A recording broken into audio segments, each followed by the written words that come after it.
Well, howdy friends. Brian Fleshig of Mad River Outfitters and the Midwest Fly Fishing Schools, and welcome back to another one of our Q&A episodes.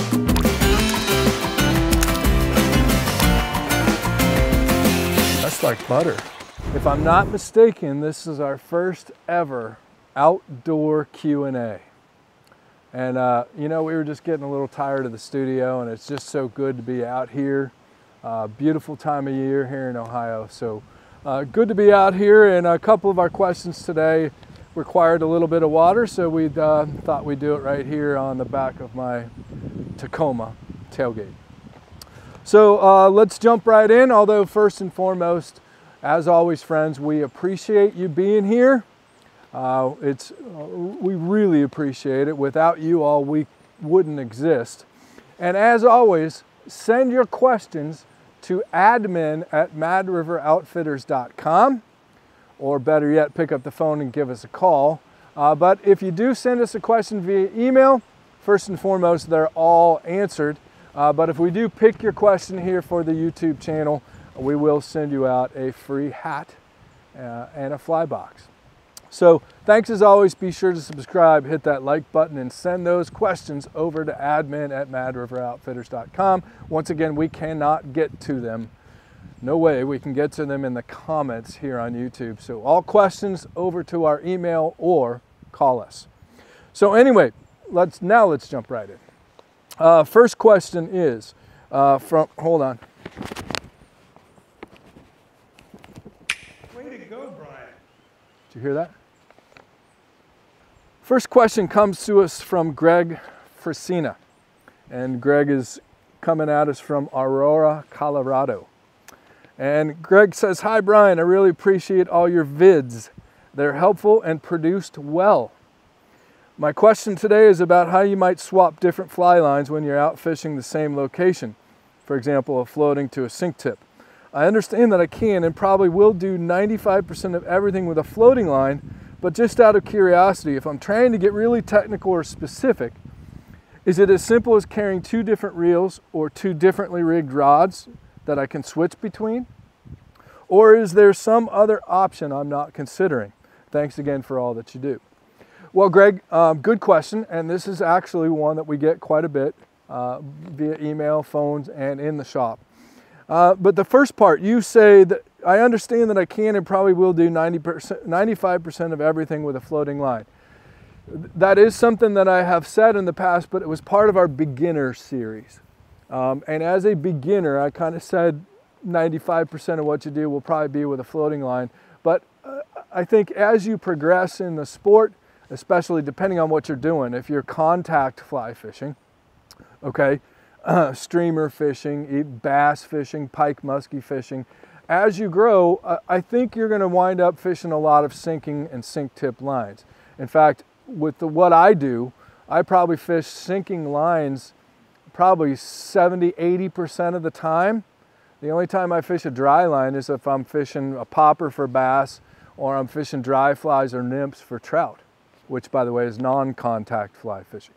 How do you switch up on the water? Well, first and foremost, the first answer is yes. You're going to carry different rods and reels with you. For example, when I'm fishing on a day like today, especially when I'm in my boat, whether it's my river boat that I float down the Mad right here, or I'm in my Ranger bass boat, I'm going to carry multiple rods with me, and they're going to be rigged up different ways. I'm going to have a dry fly rod. My go-to dry fly rod, day in, day out, it's kind of an 8.5 foot 4-weight. And I've got, of course, a floating line rigged up, and it's rigged up specifically with a proper leader for dry fly fishing. And then I'll have probably a 10-foot rod rigged up with a specific nymphing line. And then of course I'll have a proper nymph leader, an strike indicator, split shot, and a nymph.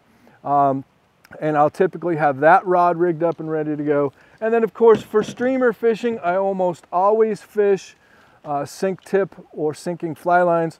And so I'll have a 9-foot or shorter streamer specific rod rigged up with a sink tip, okay? So, but let's face it, not all folks can or want to have 3 or 4 rods with them on a given day. I understand that, and it's fine. So another way of going about this would be to have either an extra reel rigged up. Okay, let's say that you start out the day streamer fishing. You start off early streamer fishing, and then mid-morning a hatch starts coming off and fish start rising, and you want to switch to a dry fly. Well, you can have either another reel, a whole other reel that will work on this rod, or you can have a spool. Okay, you can have an extra spool for that reel, and then you can simply go over to the bank or go back to the boat or whatever and undo this rig, reel it up, take the spool off the reel, which is super easy, and then put your spool on of your floating fly line, rig it up. Of course, this will have a proper dry fly leader on it, which is much different than a streamer leader. And I can swap out the spool or the reel, either way. But if you only have one reel, in most cases you can buy extra spools for those reels and you can be set and ready to go. The other thing which you didn't touch on, and we've shown you this before, but I now have about 40 of these things in my basement, but this is the OmniSpool switch box. And this is where I store fly lines. If I change lines out, whether I'm in my basement getting ready for a trip or for a particular type of fishing that I might be doing, I keep my extra lines stored on these OmniSpool switch boxes. I'll often find that these pretty much go with me on trips too. I might have 3 or 4 different lines that I think I might need on a given trip, and this is how I carry them on trips. This is how I store them in my basement.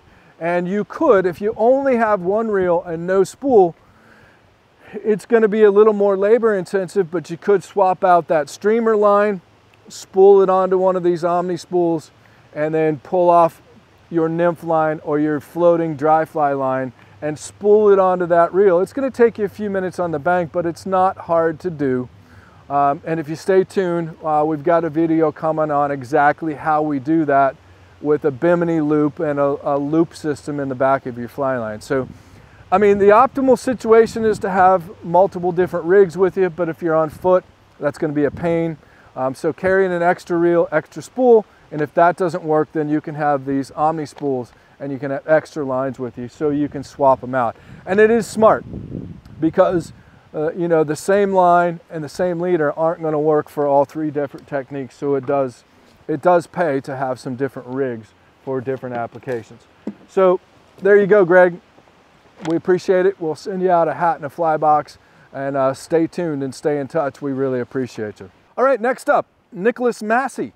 And Nicholas, you forgot to tell us where you're from and give us an address. So if you're out there in the world somewhere and you see this video, send me an email.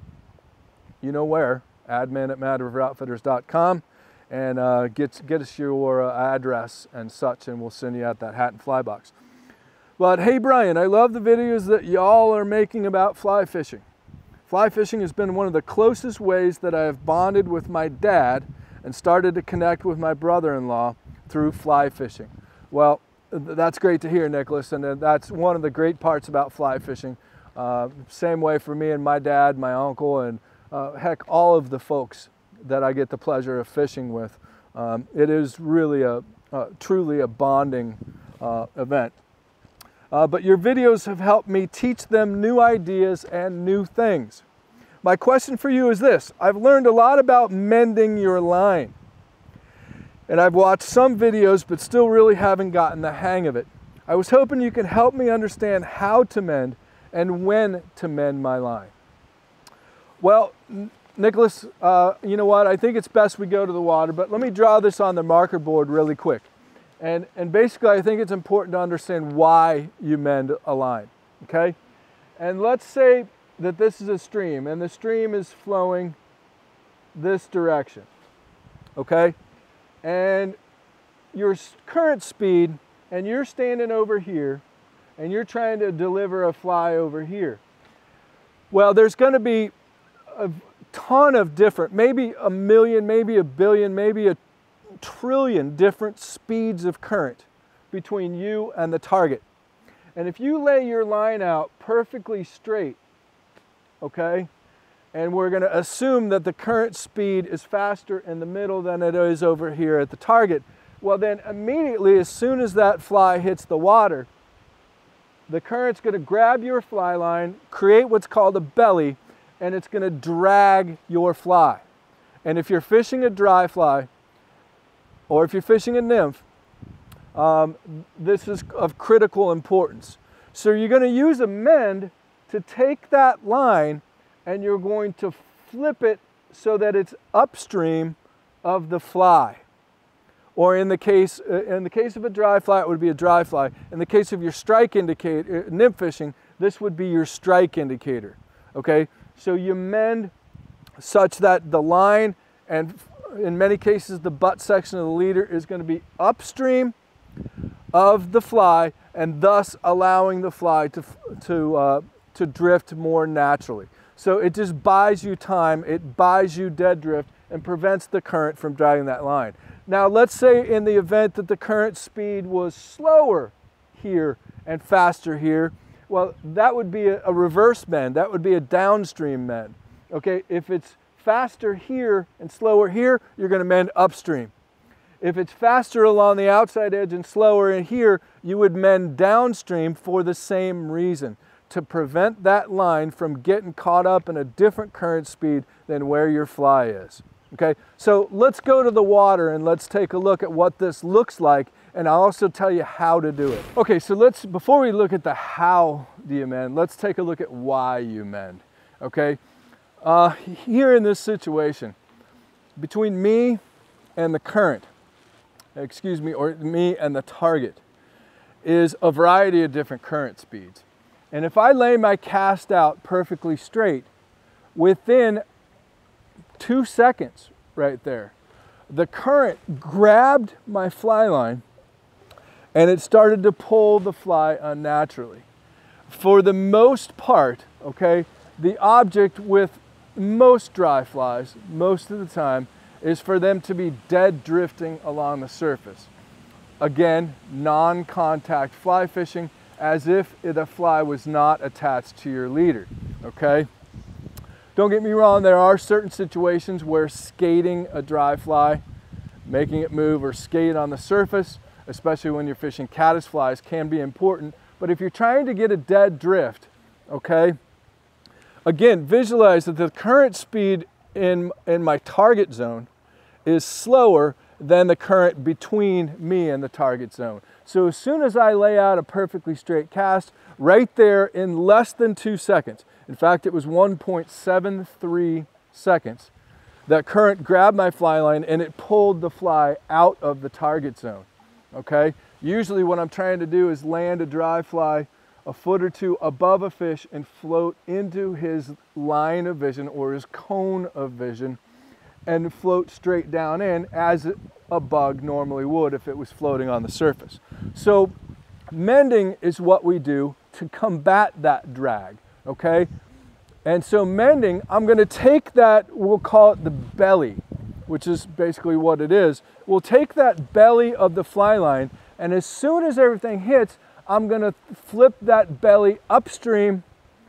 Maybe I'll do it again and reestablish the drift, but that at least buys me that 1, 2, maybe 3 foot of dead drift that I need to get that fly to ride over that fish's face, okay? So mending is simply throwing that belly of the line upstream so that it takes longer for the current to straighten it out. And again, by mending right there, I just bought myself, instead of 1.73 seconds, I got 6.24 seconds of drift going through there, and that's in a lot of cases going to be sufficient, okay? So the way that you mend is really pretty simple. It's just a simple flick of the rod tip. And you almost draw, in this case, in the direction that I'm facing, you almost draw a letter C with your thumb. Let's remember that the rod tip follows your thumb. The rod tip will only do exactly what your thumb tells it to do. So your thumb is going to kind of draw a letter C in the air right here in front of you, and the rod tip's going to follow, and you're going to flip that line right upstream.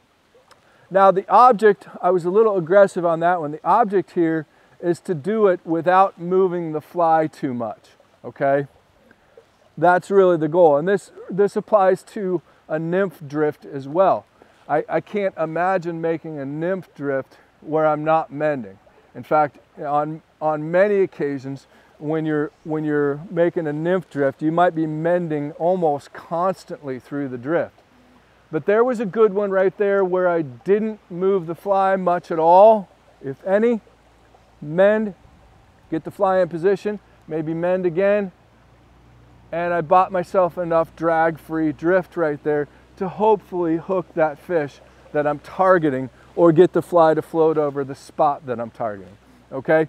Now, this is an upstream mend, okay? Now be aware that there may be situations where you have to make a downstream mend, and that would be reversed. That would be where the current is slower between you and the target, okay? If the current was slower in the middle and faster along that edge, let's say I had a hard bank there, well, then this line is going to get held up in the slow, the fly is going to be way downstream, my line will still be up here, throwing a downstream mend, and in that case, you do a reverse letter C. Instead of going this way, instead of going this way, I go this way. So you just make that reverse letter C with your thumb, the rod tip follows, and it's going to flip the belly of that line and maybe the butt section of the leader upstream of the fly, and that's going to allow you to get that drag-free drift,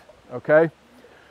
You know, I think this is also a subject that we covered many, many years ago in the 1990s, getting started in fly fishing. Hopefully we can find a link to that video. Again, filmed in the 1990s, originally came out on VHS, but still applies to what we do today. The techniques don't change much. Okay, Nicholas, hope that helps, and hope you become a master mender moving forward. And remember to send us over your address if you do in fact see this, which we hope that you do. So there you have it, friends. Another Q&A under our belts. As always, we appreciate you being here. Remember to send those questions over to admin@madriveroutfitters.com. They will be answered. And if it's an emergency or you'd rather speak to an actual live American person, you can call us at Mad River Outfitters. We're almost always open except when we're closed. So be sure to subscribe to our channel, hit that like button, and stay tuned because we've got a lot more coming at you, very similar to that video right there. And then, yeah, that one can't be duplicated probably, but we'll try.